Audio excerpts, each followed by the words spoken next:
Hello friends, good morning. चलिए जानते हैं देश और दुनिया की तमाम छोटी बड़ी खबरें, जिसमें सोना चांदी, मौसम और राजनीति से जुड़ी बड़ी खबरें आपको बताएंगे सिर्फ 5 मिनट में। लेकिन उससे पहले वीडियो को लाइक जरूर करें और चैनल पर नए हैं तो चैनल को भी सब्सक्राइब कर लें। तो चलिए वीडियो को।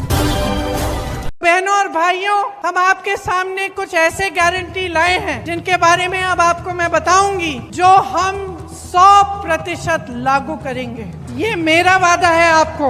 महिलाओं को 1500 रुपए प्रति माह दिलवाया जाएगा। गैस का सिलेंडर 1000 रुपए का नहीं, 500 रुपए का आपको मिलेगा। आपके लिए 100 यूनिट बिजली माफ होंगे सबके लिए। 200 यूनिट बिजली बिल की हाफ होगी, मतलब आधी। हम मध्य प्रदेश में भी पुराना पेंशन लागू करेंगे। आपका दर्द हम समझते हैं, कर्मचारियों का दर्द हम समझते हैं। आप देखिए इन्होंने क्या नहीं किया। आर्मी में भी इन्होंने 4 साल का वो कर दिया है, कर्मचारियों का पेंशन कटवा दिया है। तो हम कह रहे हैं कि सरकारी कर्मचारी सारे सुन लें, पुरानी पेंशन लागू होगी।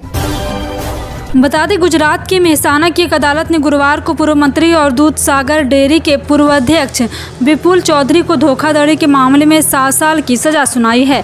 आरोप था कि विपुल ने 2014 में उचित नियमों का पालन किए बिना महाराष्ट्र में पशु आहार की आपूर्ति करके डेयरी को 22.5 करोड़ रुपए का नुकसान पहुंचाया। प्रधानमंत्री नरेंद्र मोदी गुरुवार को 2 दिवसीय दौरे के लिए फ्रांस पहुंचे हैं। उनकी इस यात्रा को लेकर MIM चीफ असदुद्दीन ओवैसी ने ट्वीट किया है। जी हां, आपको बता दें कि इस ट्वीट में लगातार हिंसात्मक विरोधी को बताया जा रहा है। और साथ ही साथ आपको बता दें कि ट्वीट में उन्होंने लिखा है कि PM मोदी फ्रांस में बैस्टिल डे परेड में भाग लेने के लिए गए हैं। उन्हें भारत फ्रांस के राजनयिक संबंधों को याद रखना चाहिए, जो हैदर अली और टीपू सुल्तान के समय से चले आ रहे हैं।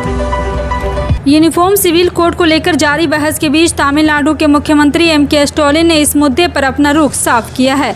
स्टालिन ने UCC का पुरजोर विरोध करते हुए शुक्रवार को लॉ कमीशन को लेटर लिखा है। मुख्यमंत्री ने कहा है कि समान संहिता लागू करने के किसी भी प्रयास को केंद्र की ओर से धार्मिक मामलों में हस्तक्षेप के रूप में देखा जा सकता है, जो एक चिंताजनक बात है। भारत का पिछले कुछ सालों में अरब देशों में नज़दीकियां बढ़ी है। इन्हीं में से एक देश संयुक्त अरब अमीरात है। UAE ने यहां पे एक साथ मिलकर भारत द्विपक्षीय संबंध काफ़ी पुराने और भारत में भविष्य के इस पर प्रगाढ़ता आने की संभावना है। ऐसा इसलिए कहा जा रहा है कि प्रधानमंत्री नरेंद्र मोदी फ्रांस की यात्रा पूरी होने के बाद 15 जुलाई को संयुक्त अरब अमीरात की यात्रा करेंगे। इस दौरान PM मोदी और संयुक्त अरब अमीरात के राष्ट्रपति और अबू धाबी के शासक शेख मोहम्मद बिन जायद अल नाहयान के साथ वार्ता करेंगे। पिछले 3 दिनों से बिहार की राजधानी पटना मैदान जंग बन गई है। कहीं शिक्षकों को प्रदर्शन और घेराव से रोकने के लिए पुलिस उनकी पिटाई कर रही है, तो कहीं किसान सलाहकारों की ठुकाई हो रही है। ठुकाई पिटाई की शिकार गुरुवार को BJP के नेता भी हो गए। BJP की कई मांगों को लेकर पटना में गांधी मैदान से विधानसभा तक मार्च निकाला, तो उनको रोकने के लिए पुलिस ने तमाम एहतियाती कदम उठाए हैं। उत्तर प्रदेश के मुख्य विपक्षी दल समाजवादी पार्टी के मुखिया और पूर्व मुख्यमंत्री अखिलेश यादव BJP सरकार पर निशाना साधने का कोई मौका नहीं छोड़ रहे हैं। इसी क्रम में अखिलेश यादव ने यूपी पुलिस के स्पेशल टास्क फोर्स STF का नाम बदलने का ट्वीट कर निशाना साध दिया है। सपा मुखिया ने अपने ट्वीट के जरिए कहा है कि अब STF का नाम बदलकर स्पेशल टमाटर फोर्स कर देना चाहिए। वहीं अखिलेश के इस ट्वीट और उप मुख्यमंत्री ब्रजेश पाठक ने करारा पलटवार कर दिया है। अखिलेश यादव यही नहीं रुके, टमाटर को लेकर सरकार पर निशाना साधते हुए दनादन ट्वीट भी किया है। एक तरफ भाजपा विजय कुमार सिंह की मौत का कारण लाठीचार्ज बता रही, तो दूसरी तरफ राज्य सरकार की ओर से IPRD ने कथित रूप से एक प्रत्यक्षदर्शी भारत प्रसाद चंद्रवंशी का बयान जारी किया है, जिसमें दावा किया गया कि जहानाबाद के भारतीय जनता पार्टी के शहर महामंत्री विजय कुमार सिंह की मौत भगदड़ में गिरने के कारण हुई। सरकार का यह मानना है कि विजय कुमार सिंह की मौत भगदड़ में गिरने से हुई, न कि पुलिस लाठीचार्ज है।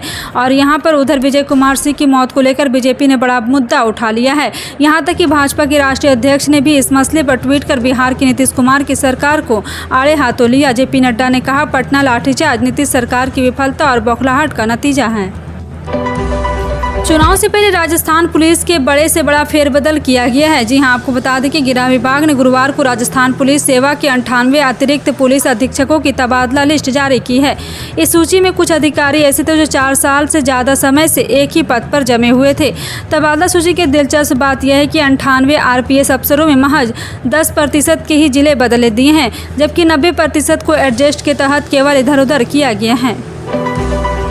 आगामी छत्तीसगढ़ विधानसभा चुनाव से पहले प्रदेश में बड़ी सियासी उठापटक होने लगी। बुधवार को कांग्रेस प्रदेश अध्यक्ष बदलने के बाद अब सियासी गलियारों में से एक और बड़ी खबर सामने आ रही है। माना जा रहा है कि आदिवासी नेता और विधायक मोहन मरकाम शुक्रवार को मंत्री पद की शपथ ग्रहण कर सकते हैं। वे वर्तमान सरकार में मंत्री डॉक्टर प्रेमसाय टेकाम की जगह ले सकते हैं और मीडिया रिपोर्ट के मुताबिक मंत्री प्रेमसाय सिंह टेकाम ने अपना इस्तीफा सौंप दिया। हालांकि अब तक इसकी आधिकारिक पुष्टि नहीं हुई है। खबरें ये भी है कि मोहन मरकाम के अलावा महेंद्र साहू और सत्यनारायण शर्मा को भी मंत्री बनाया जा सकता है। पीएम मोदी की डिग्री को लेकर कुछ महीने पहले खूब हो हल्ला मचा था। दिल्ली के सीएम केजरीवाल ने भी इसके लिए आरटीआई तक दाखिल कर दी है। इसके बाद सूचना आयोग ने गुजरात की यूनिवर्सिटी से पीएम की डिग्री दिखाने को कहा था। हालांकि मामला जब गुजरात हाई कोर्ट तक पहुंचा तो कोर्ट ने सूचना आयोग के आदेश को खारिज कर दिया और केजरीवाल पर जुर्माना भी लगा दिया। पीएम मोदी की डिग्री पर सवाल उठाने वालों को अब वरिष्ठ पत्रकार शीला भट्ट ने एक इंटरव्यू में जवाब दिया है कि कई वर्षों तक पत्रकारिता का अनुभव रखने वाली शीला ने आज दावा किया कि वर्ष 1981 में जब वह पीएम से मिली थी तब वो एमए पार्ट 2 में थे। देश की राजधानी नई दिल्ली के कई इलाके इस वक्त बाढ़ की चपेट में है। यमुना नदी का जलस्तर बढ़ने से कश्मीरी गेट इलाके में भी बाढ़ का खतरा मंडरा रहा है। इसी के साथ राजघाट आईटीआई पुराना किले के इलाके में पानी हो गया है। लाल किले के पीछे के एरिया में पानी घुस गया। लाल किले के पास घुटने तक पानी भर गया। इस बीच मौसम विभाग ने नई दिल्ली में बारिश की गतिविधियां भी देखने को मिलेगी। दिल्ली में यमुना का जलस्तर खतरे के निशाने से काफी ऊपर है। गुजरात की मेहसाना की अदालत ने गुरुवार को पूर्व मंत्री और दूध सागर डेयरी के पूर्व अध्यक्ष विपुल चौधरी को धोखाधड़ी के मामले में 7 साल की सजा सुनाई। आरोप था कि विपुल ने 2014 में उचित नियमों का पालन किए बिना महाराष्ट्र में पशु आहार की आपूर्ति करके डेयरी को 22.5 करोड़ रुपये का नुकसान पहुंचाया।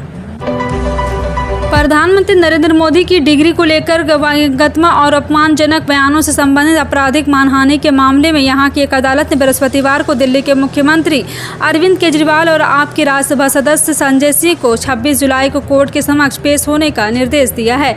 आम आदमी पार्टी के दोनों नेताओं के खिलाफ मामला गुजरात विश्वविद्यालय की शिकायत के आधार पर दर्ज किया गया था। चंद्रयान 3 मिशन की लॉन्चिंग का काउंटडाउन शुरू हो गया। मिशन को आंध्र प्रदेश के श्रीहरिकोटा से शुक्रवार को दोपहर 2:30 बजे लॉन्च करने की योजना है। इसरो ने गुरुवार को कहा है कि भारत के तीसरे चंद्र मिशन चंद्रयान 3 के लॉन्च का काउंटडाउन शुरू हो गया है। चंद्रयान 3 मिशन की लॉन्चिंग की प्रक्रिया का 24 घंटे का लॉन्च रिहर्सल बुधवार को पूरा कर लिया गया था।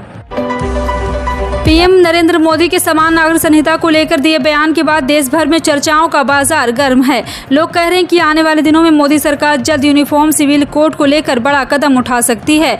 आपको बता दें कि एक बार फिर से जानकारी के मुताबिक नूरानी मस्जिद के गेट पर नो यूसीसी के नाम से एक QR कोड लगाया गया है।